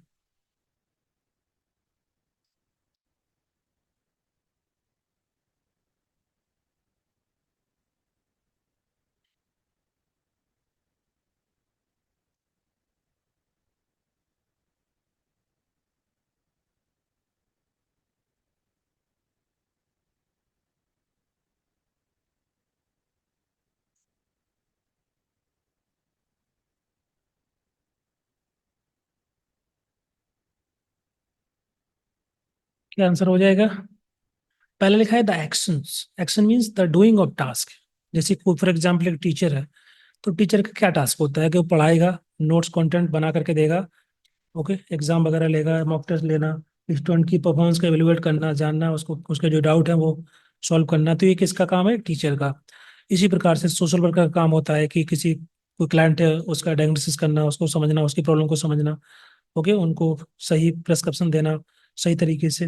तो ये डूइंग ऑफ टास्क का मतलब होता है एक्शन, कि जो भी पोजीशन है उसके अकॉर्डिंग उसका जो रोल है, उसका जो वर्क है, वो जो उससे एसोसिएटेड होता है, जो उसकी रिस्पॉन्सिबिलिटी होती है, वो हमारा कहलाएगा डूइंग ऑफ टास्क। तो इसके बेसिस पे हम एनालाइज कर सकते हैं रोल को। दूसरा है prescriptions and expectations that govern the actions and relationship. इसका मतलब क्या हुआ कि देखिए जिस पोजीशन से जो वैल्यू अटैच होती है, जो रूल्स अटैच होते हैं, जो नॉर्म्स अटैच होती हैं, वो दिखाती हैं कि वो पर्सन किस प्रकार से काम करेगा। मतलब जो रोल है उसके लिए, कि कोई भी, जैसे मान लीजिए कोई डॉक्टर है, ये मान लीजिए सोशल वर्कर है, तो सोशल वर्कर के लिए जो प्रिंसिपल्स दिए गए हैं हम लोगों ने पढ़े हैं, सोशल केस वर्क के लिए, सोशल ग्रुप वर्क के लिए, सोशल वर्क के लिए बहुत सारे प्रिंसिपल्स होते हैं, कि जैसे कॉन्फिडेंशियलिटी को मेंटेन करना, है ना, सही तरीके से पेशेंट को ट्रीट करना, एथिक्स को फॉलो करना, ठीक है, रिस्पेक्ट करना। ये सभी जो प्रिंसिपल्स हम लोगों ने पढ़े हैं, जो वैल्यू पढ़े हैं, ये सभी चीजें क्या करती हैं, ये सभी चीजें सोशल वर्कर के रोल को डिक्टेट करती हैं, गवर्न करती हैं, उसको डायरेक्शन देती हैं। तो यही चीज यहाँ लिखा है कि prescription and expectations that govern the actions and the relationship between the client and the social worker. तो ये इससे भी हम एनालाइज कर सकते हैं रोल को।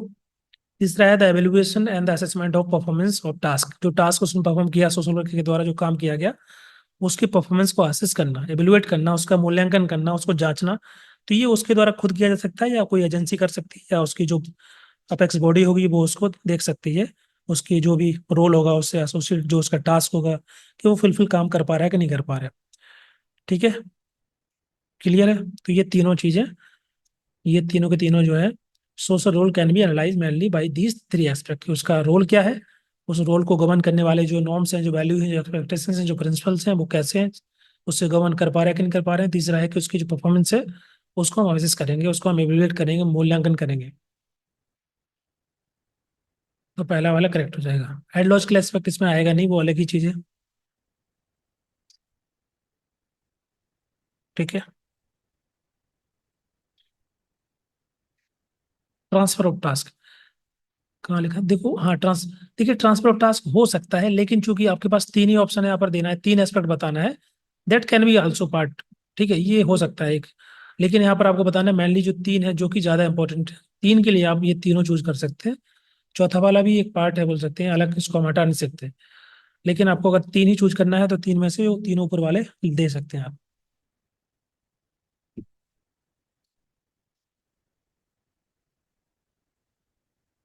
ठीक है। कार्यों का स्थानांतरण करना ये भी इंपॉर्टेंट होता है। तो अगर इसमें चार ऑप्शन दिए रहते तो आप इसको मार्क कर सकते थे, ऐड कर सकते थे, कोई बात नहीं था, वो भी गलत नहीं है। लेकिन आप बी को हटा नहीं सकते ना, बी तो इम्पोर्टेंट है बहुत, क्योंकि हम तो उसके लिए हर एक मेथड में हम लोग उसके लिए अलग से प्रिंसिपल पढ़ रहे होते हैं। तो वो तो सबसे इम्पोर्टेंट पार्ट है, वो तो गवर्न करता है लोगों के एक्शंस को, सोशल वर्कर के जो रिलेशन होते हैं उसको। क्लियर?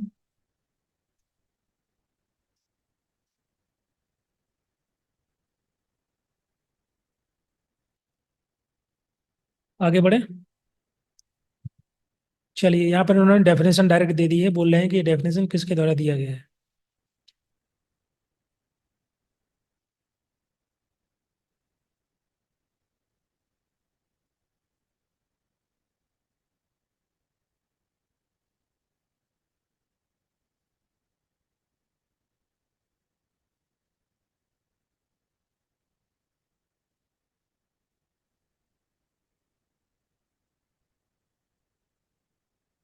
क्या आंसर होगा?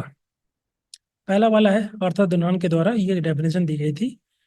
इन्होंने बताया था कि बेसिकली सोशल एक्शन क्या होता है।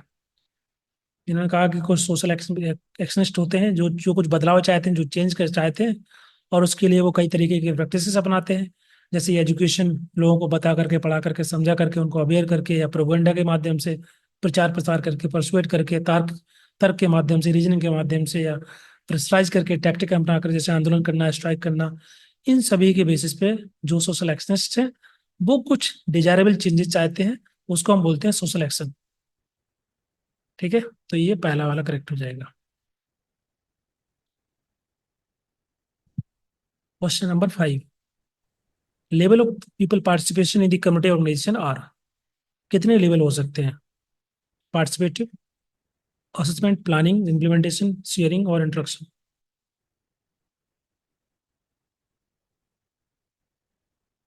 देखो एक सर चीज, डेफिनेशंस हर चैप्टर में याद करनी पड़ेंगी? नहीं नहीं, देखो जनरली डेफिनेशन आपका आता नहीं है। आप अगर पिछले 5-6 सालों के क्वेश्चन पेपर देखेंगे तो किसी पेपर में एक आध बार कोई आ गया होगा डेफिनेशन। जनरली ये डेफिनेशन आती है हमारे एग्जाम के अंदर, जो एमएसडब्ल्यू एग्जाम होता है उसमें वो लोग पूछते हैं, क्योंकि वो सब्जेक्टिव होता है, मतलब लिखना होता है वहाँ पर, तो वो लोग। लेकिन हमारे एग्जाम, नेट के एग्जाम में जनरली डेफिनेशन आते नहीं, कभी कभार कोई आ गया, 2-3 साल में तो ये आ जाता है, अदरवाइज नहीं आता है डेफिनेशन। ठीक है।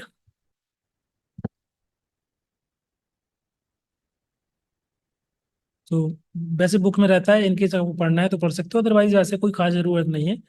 अब कहीं 2-3 साल में अगर एक क्वेश्चन आ रहा है तो अगर हम उस पर फोकस करेंगे तो इट्स वेरी डिफिकल्ट, बिकॉज हर एक यूनिट के अंदर हर एक थिंकर ने कुछ ना कुछ डेफिनेशन दिया है, so it's not possible to learn all the definition. Okay sir. Hmm,